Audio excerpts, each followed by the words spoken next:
હું આપ લોકોના મીડિયાના માધ્યમથી જણાવવા માંગીશ કે ઘણી બધી જગ્યાએ જે છે એવો ભ્રમ ચાલી રહ્યો છે કે અહીંયા ફટાકડાની ફેક્ટરી હતી અને ફટાકડા બનાવવાનું અહીંયા કામ ચાલુ હતું કે અહીંયા કોઈ બોઇલર હતું કે જેમાં બ્લાસ્ટ થયો છે. તો આપણે જણાવીશ કે અમારી આખી એફએસએલની ટીમ અહીંયા છે, અમારા ટેકનિકલ એક્સપર્ટ અહીંયા છે. આપણે જણાવવા માંગીશ કે એવા કોઈ પણ એવિડન્સ નથી કે અહીંયા કોઈ ફટાકડા બનાવી રહ્યા હતા કે ફટાકડાની ફેક્ટરી હતી. પ્રાથમિક રીતે અહીંયા જે છે એ ધ્યાનમાં આવી રહ્યું છે પ્રકારે અહીંયા એ લોકો ફટાકડાનો સ્ટોક રાખી રહ્યા હતા અને જે હાલમાં તમે મીડિયાની ટીમ અને બધા આમ લોકો જોઈ પણ શકે છે. સેકન્ડ જે વસ્તુ કહેવામાં આવે છે કે અહીંયા કોઈ બોઇલર હતું કે જેની અંદર બ્લાસ્ટ થયો છે. આપણે અહીંયા તમામ કાટમાળ બી હટાવ્યો છે. બોઇલર હોય તો એના એવિડન્સ અલગ હોય. અહીંયા કોઈ પણ પ્રકારનું કોઈ બોઇલર હતું નહીં કે જેની અંદર બ્લાસ્ટ થયો હોય એવી એક પણ ઘટના બની નથી. ત્રીજી જે લોકો એક આવી ચાલી રહી છે કે એમાં ખૂબ ભયાનક અને ભીષણ આગ લાગી હતી. તમે લોકો મીડિયાની ટીમ બી અહીંયા હાજર છે. તમે લોકો જોઈ શકો છો કે જ્યારે આગજની થતી હોય છે ત્યારે ખૂબ એના કાળા નિશાનો, દબાણના નિશાનો હોય અને એ અલગ પ્રકારની ઘટના હોય. તમે જોઈ શકો છો કે કોઈ પણ જગ્યાએ મોટી આગજની થઈ હોય એવું ક્યાંય દેખાતું નથી.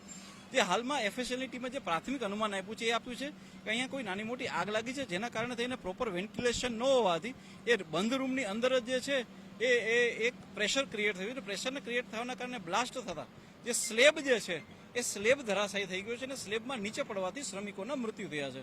પરંતુ પોલીસ અને તંત્રની તુરંત કાર્યવાહીના કારણે આપણે 5 જેટલા મજૂરોની જિંદગી બચાવી ચૂક્યા છીએ.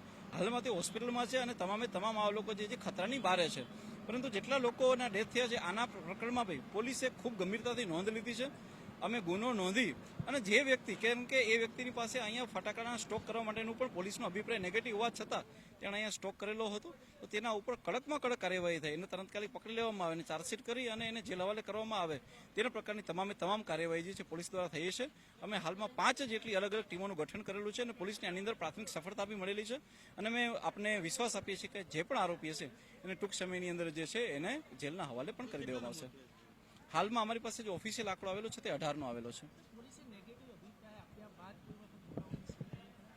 હું આપને જણાવું કે એનો નેગેટિવ અભિપ્રાય આપ્યા બાદ જે છે એ આગળ જતો હોય છે અને ત્યારબાદ એનો અભિપ્રાય નેગેટિવ આવે ત્યારબાદ જે છે પોલીસ કાર્યવાહી કરતી હોય છે. એનો હાલમાં અભિપ્રાય જ કોલ પેન્ડિંગ હતો અને અભિપ્રાય જે પેન્ડિંગ હતો એ દરમિયાન તેના દ્વારા જે છે અહીંયા માલ સામાન લાવી દેવામાં આવ્યો હતો. પરંતુ પોલીસ દ્વારા જ્યારે અભિપ્રાય નેગેટિવ કરવામાં આવ્યો એ વખતે બી પોલીસ દ્વારા અહીંયા વિડીયોગ્રાફી અને ફોટોગ્રાફી કરવામાં આવી હતી. તે વખતે બી અહીંયા એક પણ અહીંયા ફટાકડા કે બીજી કોઈ પણ વસ્તુ ના હતી અને ત્યારબાદ છતાં પણ પોલીસને અહીંયા વેન્ટિલેશન પ્રોપર ના જણાતા પોલીસ દ્વારા જે છે એનો અભિપ્રાય નેગેટિવ કરી અને આગળ મોકલી દેવામાં આવ્યો હતો. જી ના, હાલમાં તો અમારા ધ્યાનમાં એવું નથી આવ્યું કે તેની અગાઉ કોઈ બીજા ગુના હોય.